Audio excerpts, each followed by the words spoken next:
saya akan melakukan pemeriksaan telinga bagian luar dan telinga bagian dalam dari bapak bersedia. Dan jika bapak bersedia, saya akan melakukan cuci tangan terlebih dahulu dan menggunakan lampu kepala. Kita arahkan lampu kepala sebagai pengganti dari mata kita.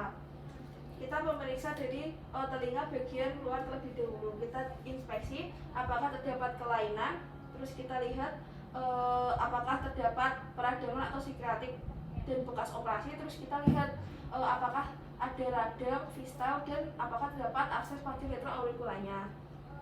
Selanjutnya kita lihat apakah ada nyeri tekan tragus dan nyeri tarik di aurikulanya. Nyeri tidak, Pak. Selanjutnya kita lihat apakah ada nyeri ketok di bagian daerah mastoidnya. Selanjutnya kita lihat apakah ada seket yang keluar dari telinga atau tidak. Selanjutnya kita lanjut untuk pemeriksaan otoskop. Nah, untuk pemeriksaan otoskop, kita memegang otoskop seperti ini. Kita masukkan ke telinga pasien dengan cara menarik ke atas dan ke belakang dari telinga pasien. Kita masukkan otoskop. Selanjutnya kita lihat apakah terlihat terdapat tanda-tanda liang telinga itu ada fungal, granulasi, dan apakah terlihat seperti jamur. Selanjutnya kita lihat untuk apakah ada cairan atau discharge. Jika terdapat cairan atau discharge, kita deskripsikan sifatnya seros, mukos, atau priulan. Terus kita lihat apakah ada selumen. Bila ada selumen, kita lihat konsistensinya, yaitu cair, lunak, padat, atau keras. Selanjutnya bila CAE bersih, kita lanjut untuk memeriksa di membran timpaninya. Nah, untuk membran timpaninya kita lihat apakah bentuknya itu utuh, intak, atau ada perforasi. Terus kita lihat bila utuh itu dilihat apakah ada tanda radang atau hiperemis. Terus kita lihat untuk refleks cahayanya itu bagaimana. Kita lihat apakah ada buncing dan kita lihat apakah ada refraksi. Selanjutnya jika terdapat perforasi, kita lihat lokasinya yaitu sentral atau marginal. Terus kita lihat luasnya itu subtotal atau total. Terus kita lihat jumlahnya ada berapa dan kita lihat sifat tepinya itu perforasi itu hiperemis atau menebal. Selanjutnya kita lakukan di bagian telinga sebelahnya. Selanjutnya kita lanjut untuk pemeriksaan hidung di bagian luar dan hidung bagian dalam. Mohon maaf, Pak, bisa menghadap ke sini. Baik. Nah, kita lihat untuk bagian hidung, kita inspeksi. Kita lihat dari bentuk hidungnya bagaimana, terus kita lihat apakah warna kulit dari hidungnya itu berbeda, dan kita lihat apakah ada masa pada hidungnya. Selanjutnya kita lakukan untuk pemeriksaan di bagian hidung dalam, yaitu dengan rhinoskopi anterior. Sebelumnya kita untuk dilakukan palpasi nyeri tekan di 3 proyeksi sinus. Permisi, Pak, kita lakukan palpasi nyeri 3, Pak. Selanjutnya kita lakukan nyeri ketok.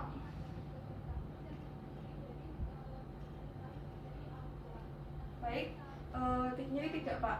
Dan jika tidak nyeri, kita lanjut untuk pemeriksaan rhinoskopi anterior. Bapak bisa agak lurus. Nah, kita masukkan untuk spekulumnya. Cara memegang spekulum seperti ini, dimasukkan dalam keadaan tertutup ke hidung pasien. Permisi, Pak, kita buka perlahan. Selanjutnya kita inspeksi untuk mukosanya, hiperemis atau pucat atau tidak. Bisa dimana, Pak? Kondisinya agak diangkat kepalanya. Baik, selanjutnya kita lihat untuk septumnya itu deviasi atau tidak. Terus kita lihat untuk konvenya hipertrofi atau tidak. Terus kita lihat untuk sekretnya itu, sekretnya mukus atau tidak. Terus kita lihat bila ada sekret, kita deskripsikan untuk dia itu apakah seros, mukoid, atau priulan. Terus kita lihat apakah ada massa atau tidak, dan kita lihat apakah ada benda asing atau tidak. Kita keluarkan spekulum dengan perlahan dalam keadaan tidak tertutup rapat supaya bleeding dari pasien tidak terjepit.